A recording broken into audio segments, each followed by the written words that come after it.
You jump into that water, you're going to qualify to join the ladies' choir at church. I'll guarantee you. For that is Carpenter. No, what lake is that behind me?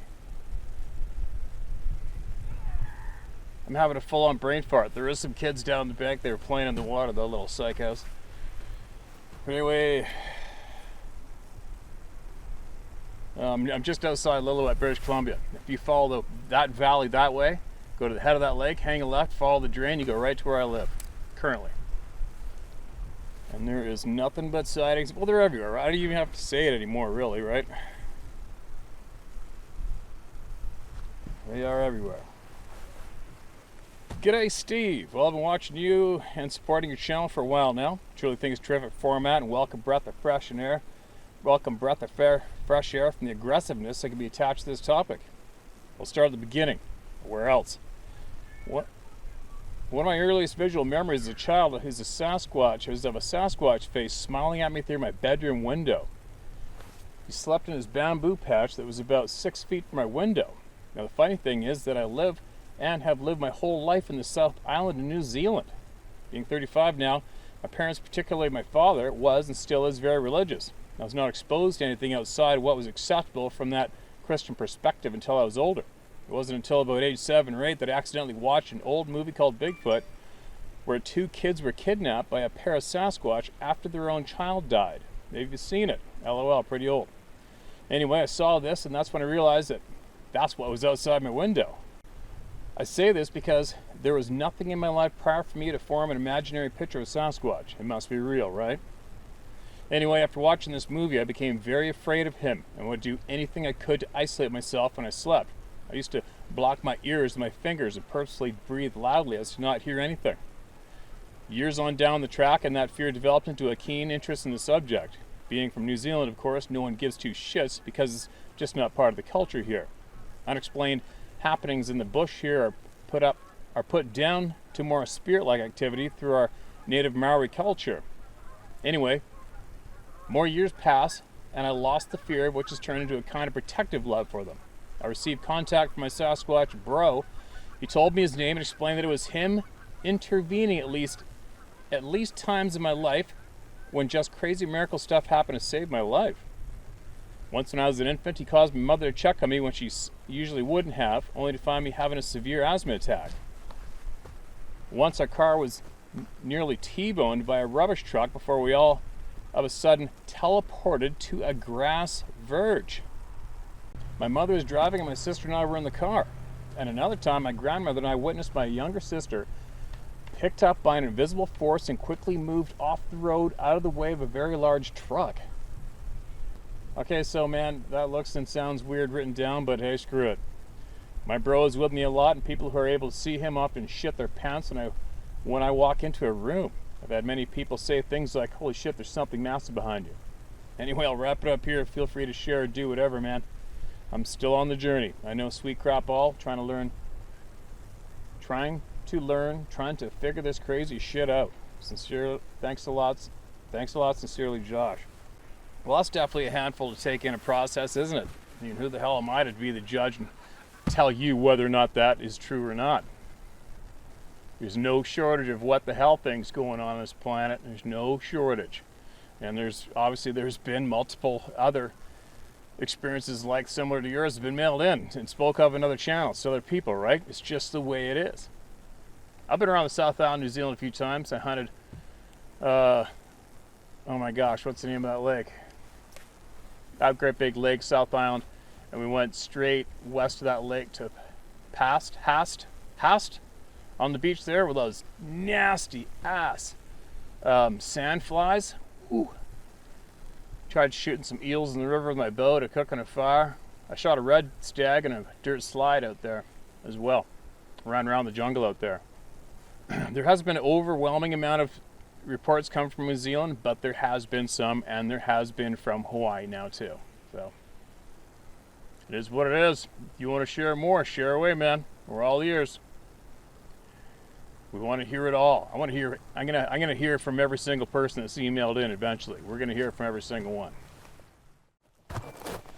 Listen, big sky here, isn't it? That's one thing I'm going to miss where I'm moving to is I'm not going to be able to just up and go and go on a road trip and hit these different kind of landscapes on a whim anymore. Gotta have to do a little more planning to do it, but I'm still going to do it. But anyway, well, I'm here. I'm going to get some sharing in on my cross BC journey. Hello, Steve. Had a question. Not sure if you'd be able to answer it. You know, the DNA, they can tell what your racial background is. My question is, with the Sasquatch DNA being at least partially human, what do the genetic markers say as to what racial background we share with them? Thank you for your time. Even though I've not had a Sasquatch encounter, I know the evidence is overwhelming that they exist. I also know there is many things hidden by us by the powers that be, since they would lose control over the masses if there's a big enough awakening. Thank you, Jim, for PA. Thanks for sending that in, Jim. Me, I do not have a clue. I probably read it and I didn't retain it. But the person to ask that question would definitely be Scott Carpenter or possibly even David Pilatus, if you get a hold of him. But or Mel would catch him. Or read Scott's book, DNA, the Sasquatch DNA, Truth Denied. I'm sure it's in there. But yeah, dude, I haven't a clue, man. Somebody might throw it down in the comment section if you do. No. Steve, peace to your brother. I have sent and you have read several of my emails. Oh, cool. Thanks for your input. You are very welcome, and thank you for sending them. Today in town, I'm pretty sure I saw walking in a thick hedgerow behind a 6-foot-tall chain-link fence one of these beings, where no man would not want to be. I've shared in the past, in 2018, they followed me home to my town residence. This is totally abstract and unexpected in the middle of the day, mid-April, in a town like at 2 p.m. I cannot wrap my head around this. My girlfriend was with me in the car. The sound of my voice convinced her it was real, but her eyes were elsewhere. This place I mentioned is on an industrial part of town, not a lot of traffic, but near a Target store. There at one time a large colony of feral cats the do-gooders fed and take care of. I can't imagine this type of activity at basically noon in the city limits. It was not a bear. All I saw was a silhouette shadow, black, taking a 5 to 6 foot stride, open crotch on 2 legs. What the F, man? Are they moving in on us? What's the deal? I mean, for real. How can this continue with our same government, local or city, acknowledgement of what we should expect? I don't want to have to meet another Sasquatch in my front yard. Please advise. Peace to you and yours. I remain anonymous. Thank you. I don't know, man. I haven't a clue what's going on. I know there is a lot of alarming shit going on the planet. That's for certain. There isn't a question about it. So, what's coming? I don't know. I'm pretty sure something's coming, though. We definitely, society's not going to go on like this much longer. Not a chance.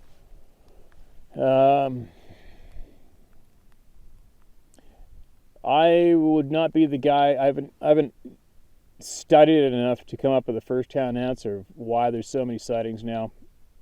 Obviously, because of the internet, everybody's in contact with each other now, and it's easier to be more brave in a way to speak out because you can do it anonymously instead of beforehand, before the internet. What would you have to do? You'd have to speak face-to-face with somebody, right?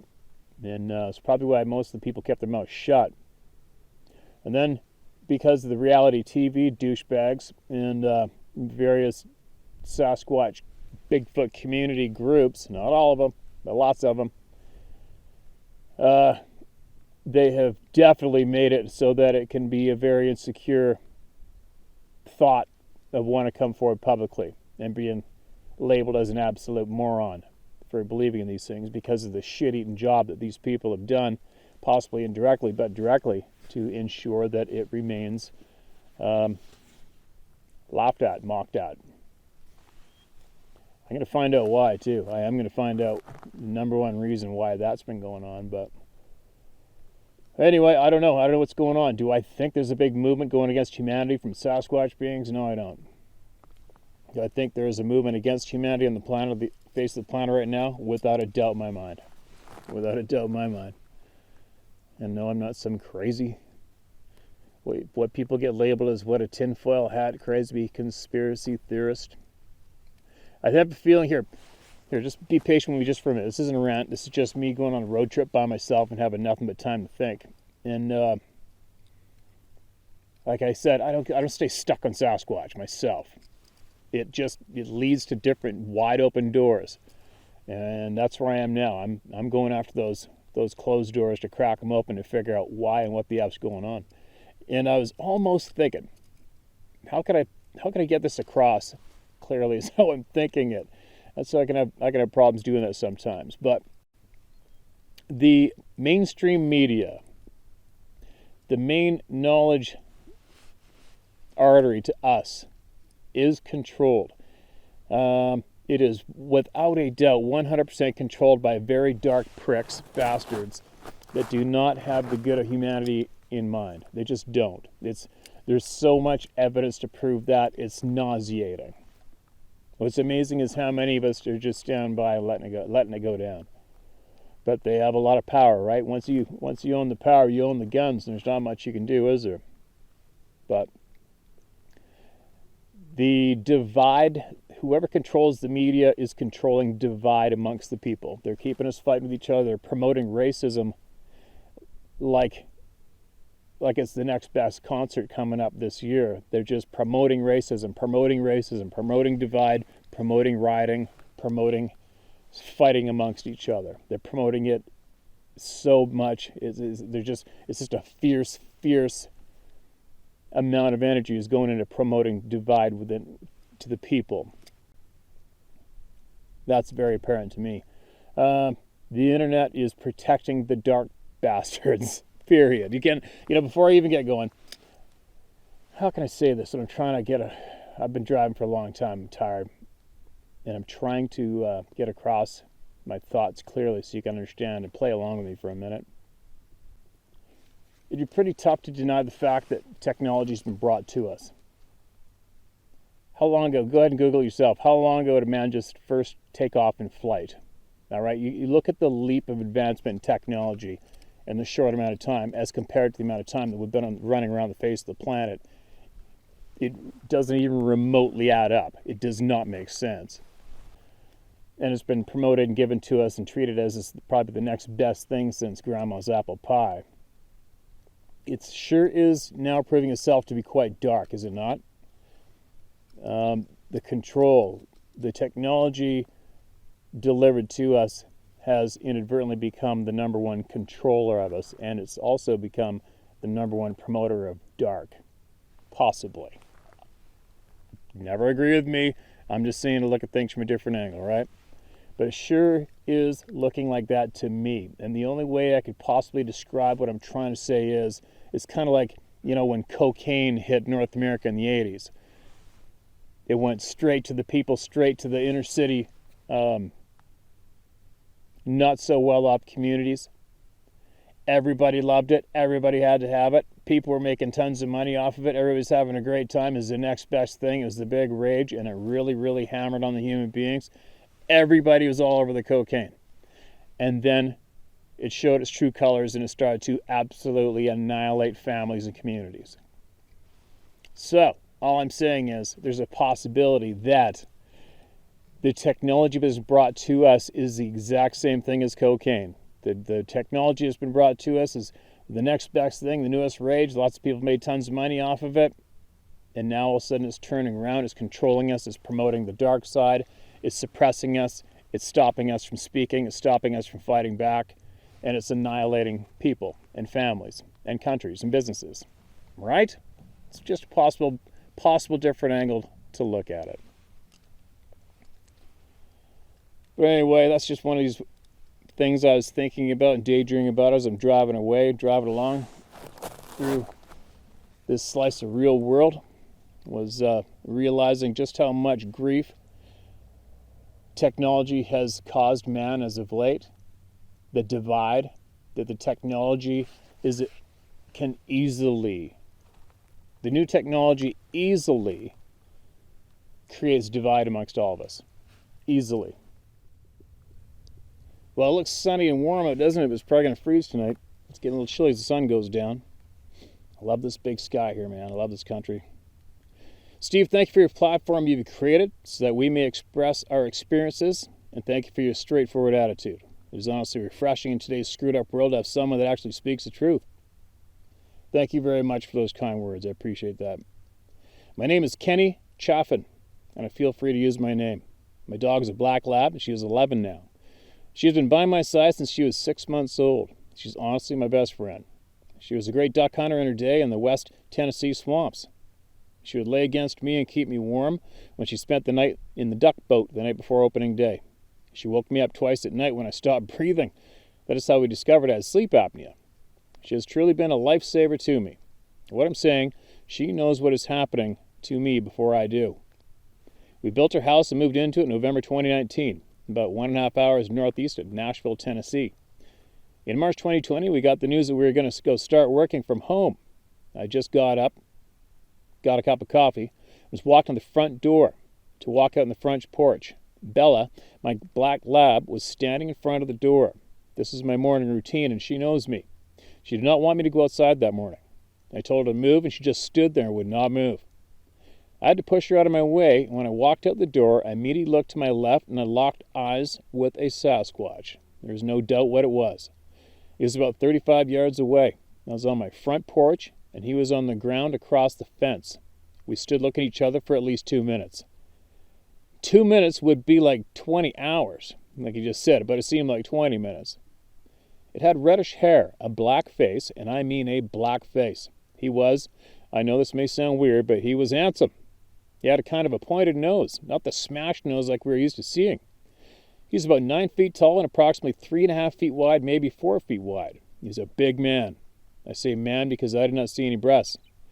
There are bushes covering the lower extremities, so I cannot tell you how long anything else may have been. I was close enough, I probably could have seen it. His eyes, man, his eyes were captivating. They were black, then blue, and then black. Wow. His arms were huge. I only wish I had been built like that when I was playing ball. There's no telling how much this guy could bench press.